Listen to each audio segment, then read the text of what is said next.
Hi friends, நான் இந்த வீடியோவில் உங்கள் கூட ஷேர் பண்ணிட்டு இருக்கிறது, இப்போ இருக்கிற ஜென்ரேஷன் பார்த்திங்கன்னா என்ன தான் ஃபாஸ்ட் ஃபுட் ஜங்க் ஃபுட்ஸும் நிறைய சாப்பிட்டாலும் ஹெல்த்தை பற்றின அவேர்னஸும் ஹெல்த்தியான விஷயங்களை செஞ்சுக்கணுன்ற தாட்ஸும் பார்த்திங்கன்னா இப்போ நம்மளில் பல பேருக்கு இருக்கதாங்க செய்யுது.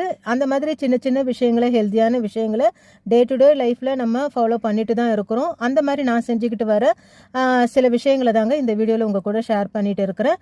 அதில் ஒன்று தான் பார்த்திங்கன்னா, இந்த மார்னிங் ஆல்டர்னேட் டேஸில் நான் எடுத்துக்கிறேன் எம்டி ஸ்டமக்கில் எடுத்துக்கிறேன் ட்ரிங்க்கு. இந்த ட்ரிங்க்கும் பார்த்தீங்கன்னா நல்ல ஒரு இம்யூனிட்டி பூஸ்டர் தாங்க. நம்மளோட டேவை நல்லா ஃப்ரெஷ்ஷாகவும் எனர்ஜெட்டிக்காகவும் வச்சுருக்கோம். இதுக்காக பார்த்தீங்கன்னா நான் நெல்லிக்காய் தாங்க எடுத்துருக்கிறேன். பெரிய நெல்லிக்காய் எடுத்துருக்கிறேன். ஒரு 10-12 நெல்லிக்காய் எடுத்துருக்கிறேன்.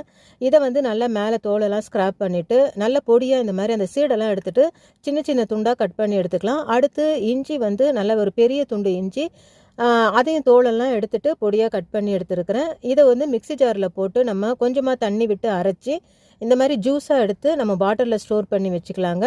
இதை ஃப்ரிட்ஜில் வச்சு 1 வீக் கூட யூஸ் பண்ணலாம். இப்போ ஸ்டவ்வில் ஒரு பாத்திரம் வச்சுருக்கேங்க. இதில் 1 கிளாஸ் தண்ணி சேர்த்து, தண்ணி நல்லா கொதி வந்ததும் 2 லவங்கம் சேர்க்குறேன். அடுத்து சினமன் பவுடர் கொஞ்சம் சேர்க்குறேன். பவுடர் இல்லைன்னா நம்ம ஒரு சின்ன பட்டை துண்டாவும் சேர்த்துக்கலாங்க. அடுத்து ஒரு 4-5 புதினா இலை சேர்த்து நல்லா கொதிக்க விட்டுடலாம். இது ஒரு 5 நிமிஷம் கொதிச்சா போதுங்க. அதுக்கப்புறம் அதை மூடி வச்சிடலாம். இப்போ நம்ம எடுத்து வச்சிருக்கிற அந்த நெல்லிக்காய் ஜூஸில் கொதிக்க வச்ச இந்த தண்ணியை நல்லா வார்மாக இருக்கும்போதே கூட சேர்த்துக்கலாங்க. இப்போ இதை நம்ம ஆல்டர்னேட் டேஸில் எடுத்துக்கலாம். விருப்பப்பட்டவங்க இதில் கொஞ்சமாக ஹனியும் சேர்த்துக்கலாம். இந்த ட்ரிங்கை நம்ம காலையில் எம்டி ஸ்டமக்கில் நம்ம ஆல்டர்னேட் டேஸில் குடிச்சிட்டு வரலாங்க. இதில் இருக்கிற விட்டமின் சி பார்த்திங்கன்னா நம்மளோட ஸ்கின்னுக்கும் ரொம்பவுமே ஃபேவரபுளாக இருக்கும். நல்ல டேஸ்டியாகவும் இருக்கும். இந்த ட்ரிங்கை நீங்கள் மிஸ் பண்ணாமல் ட்ரை பண்ணி பாருங்கள் ஃப்ரெண்ட்ஸ். தேங்க்யூ.